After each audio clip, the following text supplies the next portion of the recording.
Hi, Gene Burnett from GeneBurnett.com. Hey, I thought we'd talk a little bit today about a basic thing that might be obvious to you, might not. Wasn't obvious to me when I first started, so maybe this is a beginner tip, I don't know. But it's a very simple principle, and that is context determines footwork. So the context that you're in, what you're trying to do, the intent of what you're doing will determine what's going on with the feet. So when you're first learning in Tai Chi, at least in our system, we, let's say we're going to do a basic step. I always do parting horse's mane or brush knee because they're just such basic movements. But if I'm doing a parting horse's mane move, we turn our toe all the way out 90 degrees from where we're coming from and shift our weight to that. So now I'm 90 degrees from where I'm going, which is over there. So I take my step, I sink and step, I'm loading up that leg, now I'm pushing up out of that leg, and when I'm past the 50-50 point, my rotation starts and I come around to finish facing that way. So this is not a combative technique. This is not a martial art drill for a movement that you're gonna, or that I'm gonna use in practice like this. That's not the context. I'm not in a fight. I'm not sparring, and I'm not doing a partner drill. I am just myself in the temple of my practice, studying my body, how it moves, and how it breathes, and how it connects. So the context determines my footwork. So what am I doing here? First of all, I'm opening up my hip here without twisting this knee. This knee stays right over the toe. I shift my weight over, so I'm getting the idea that force is coming this way, and in this case I want to go through the side door. And I'm making it absolute side door because I'm developing attributes. I'm not actually dealing with life. And so when I take my step, I'm really about loading this leg, loading up that leg so that this foot can step. And when I'm loading that leg, my knee's not going out past my toe. I'm sitting into the hip crease and my knee is right over the middle of my foot. There, I'm loading up this leg. I'm also opening up my hips here, right? So that when I take a step that's less open than this, it'll be well within my range of motion, right? I'm opening up the book here. Now I'm shifting forward, and in our case, we shift forward and slightly up, because we're driving up out of the ground, and then I'm adding that turn, and then I'm coming around to square facing this way. So this, I'm not saying this is the best way to do this or the only way to do this. This is the way I was trained and the way I really like. I like doing it this way. There's other versions of this yang style type form where you just toe out a little bit and then you just walk with your weight. This is different. We are turning all the way out, we're shifting, and we're not stepping with our weight, we're stepping empty. I can take this back. Empty step, and then shift, and then turn, and then settle. But that's in the context of the temple, where my goal is to load up that leg smoothly and thoroughly, and then I want to open up my hip, and then shift my weight out and feel the timing of when do I turn.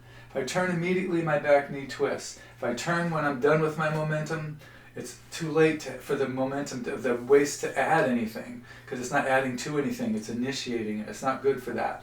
So I want momentum, and then I'm going to take that momentum and amplify it with a turn and settle into the final position.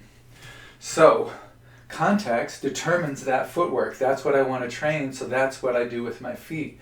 Now, if I'm doing like a partner exercise or a partner form or a drill that involves parting horse's mane like that, then I'm going to be more likely to just toe out a little bit, transfer my weight to that, and go to the final position, right? So I'm going to go, say from here, I'm going to go over to here, transfer and go. If I'm going a little faster like this, I don't have time to go back, turn 90 degrees, step, empty step, shift, turn, and settle. It's way too much going. There's way too much going on there. It isn't practical. That stepping is designed for slow motion attribute building, just you and gravity, right? So, what I want to do when I'm going a little bit faster is just let that context affect my footwork. I have mobile routes now. I'm not going way in, way out. I gotta go, right? Things are happening too fast. So I'm gonna turn, shift, horse's mane. Turn, shift, horse's mane. This is similar to what I do if my context was developing some aerobic exercise or aerobic capacity, or my context was to try to learn to do this a little faster, to see what it's like to really let the momentum go and see if I can do that without twisting my knees, then that'll determine my footwork. So now my footwork is much less studied. I'm just bringing it back and switching my feet, bringing it back and switching my feet. So different kind of footwork, right? If I want to do this really fast, and if I'm doing it with more of like I really want to issue force or deliver force when I do the movement, like if I was doing kind of a faster set, and the context is I want to see how much relaxation and softness and good structure and solid connections I can bring into a really fast, more explosive movement, then my footwork has to change again. I'm sure as hell not going to do this super fast turning all the way out step and going back.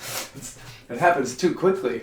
So I don't have a lot of room here, and I'm afraid I'm getting too close to my microphone when I do this, so forgive me if it distorts the sound just a little bit. But what I'm going to do then is I'm going to come back. Well, actually, if I was in parting horse's mane and I'm going to do another one, I don't even bother to shift back. I'm just going to off-weight and turn that toe out a little bit. I'm just off-weighting and turning that toe. And then from there, go. Right? I don't have enough room to do, maybe I could do two of them. So if I'm way back here, I go off-weight, go, off-weight, go, off-weight, go. So it's very quick. If I'm doing, maybe I can show you better going forward. So in slow motion, I'm not even going back, I'm just off-weighting. I'm just off-weighting and turning that foot a little bit. And then from there, go, right? So if I'm doing that more strikey boom version, boom, the footwork has to adapt again. And so it's just off-weight the front foot a tiny bit and just turn it out a little bit and then transfer your weight to it and go to the parting horse's mane. So it's much, much quicker than the slow, studied movement, right? Now, if you're sparring or you have, or you're in an actual fighting situation, then the context is determined by the other person, because where they are is going to determine what your feet need to do to get your weapons to their vulnerable areas. You have to have good footwork. I could be Bruce Lee too far away from you, and it doesn't matter what the heck I do here if I'm too far away from you to make contact, right? So my footwork is going to be determined by where you are, where your weapons are, where your defenses are, and where I am, right? It's going to be determined by the surface that we're standing on and the amount of light there is and what else is going on. A million things, but that context is going to determine that. So if you recognize this, this fact, then you can do a solo form exercise where you're really taking your time and really feeling that shift and step and turn and over, and recognize that you're building attributes, that this is not how you're going to deal with daily life, and this is not how you're going to fight, right? And then when you go to a little bit faster, like you're doing kind of a more partner work exercise, or you're working a movement that goes a little bit faster, you're going to recognize that I got to adjust my feet for that. And then you're going to recognize that if I go really fast, I got to adjust my feet even further. I got to be even quicker with stepping stones of that position. And then you recognize that should I be in a real fight, I'm not even thinking about parting horse's mane unless it drops in my lap. Unless it's like somebody punches me and I just happen to be here. Oh, look, I've got this. But I'm never going to be thinking, oh, I'm going to sculpt this thing into my form. Forget that. It's too late. You've been hit if you're thinking that. You've already been hit. You have to deal with what's actually going on. And it might look nothing like anything you learned in your form, but it might have pieces and parts and attributes and all kinds of things that you learned from your form. I've told this story several times, but I'll tell it very briefly. I was sitting in a bar and this guy came wheeling around and tripped and fell, and I was able to grab him by the center, upright him, and set him on his way very, very smoothly and quickly, because I saw it coming, situational awareness. I slipped out of my seat, getting ready.